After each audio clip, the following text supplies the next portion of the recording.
নমস্কার, জয় জগন্নাথ। আজ আমরা চলে এসেছি ইস্কনের রথের মেলায়, যেটা কিনা পার্ক স্ট্রিট ময়দানে হয় প্রতি বছরের মতো এবছর আমরা এসেছি। প্রথমেই ঢুকে বাঁদিকে ছিল একটি প্রসাদের স্টল, যেখান থেকে আপনারা টাকা দিয়ে খাজা, গজা, লাড্ডু, খিচুড়ি ইত্যাদি সব পেয়ে যাবেন। এবারে স্টলটা মনে হলো একটু কম এসছে, তারপরেই গৌ সেবা স্টল, এখানে গৌমাতা রাখা রয়েছে, সেখানে আপনি তাদের সেবা করতে পারেন। তারপরে এগিয়ে গিয়ে যে মাঠেতে আমাদের জগন্নাথ, বলভদ্র এবং সুভদ্রা মহারানীর 3টি রথ পাশাপাশি রাখা ছিল। এবং আমরা খুব লাকি যে ওই সময় রথ দর্শনও করতে দিচ্ছিল। দেখুন কি অসাধারণ রথ 3টি, এবং আমরা ভেতরে ঢুকতে পারলাম এবং রথে প্রণামের পালা চলছিল।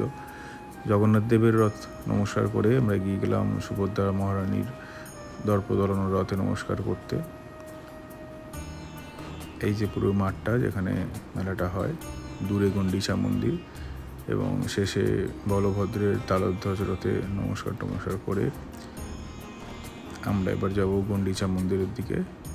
তার আগে এই যে অনেকগুলো স্টল করেছে, সবই বেসিক্যালি যা দেখলাম এবছর সবই বুক স্টল। এখানে একটা খাবারের স্টলও হয়, কিন্তু এবছর সেটা দেখতে পেলাম না। পরপর বিভিন্ন ইংলিশ এবং বাংলার প্রচুর বুক স্টল ছিল। Basically Krishna theme, ISKCON theme এবং জগন্নাথ থিমের ওপর বেস করে, গীতা থিমের ওপর বেস করেই স্টলগুলো ছিল। যেমন মায়াপুর ট্যুর, একটা মেডিকেল ক্যাম্প ছিল, যেটা যে কোনো মেলাতে খুবই জরুরি একটা জিনিস।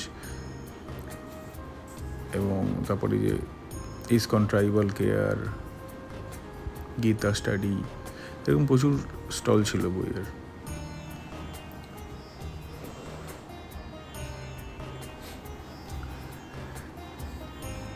এই যে গুন্ডিচা মন্দির, এটা এখানে 7 দিনের জন্য বানানো হয় ইস্কনের তরফ থেকে।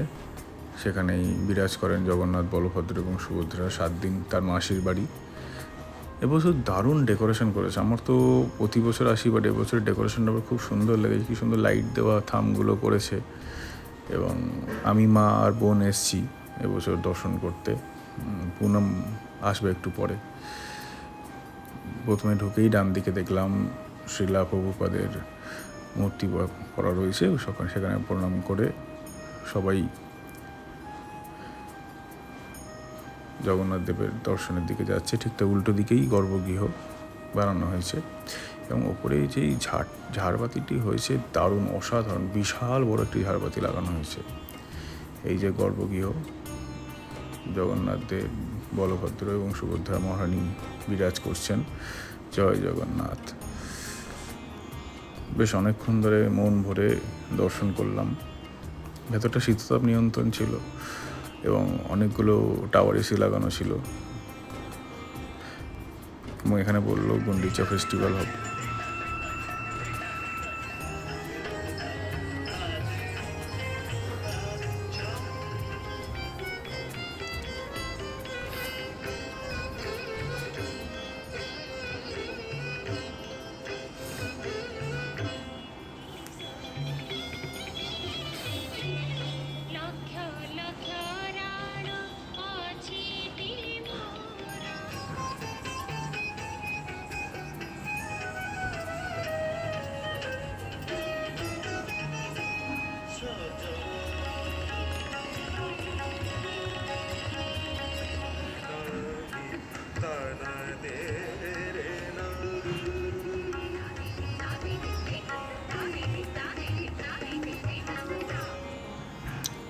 গুন্ডিচা ডান্স ফেস্টিভ্যালে ওডিসি এবং কত্থক দেখার পর আমরা চলে এলাম এই ট্যাবলোগুলো দেখতে।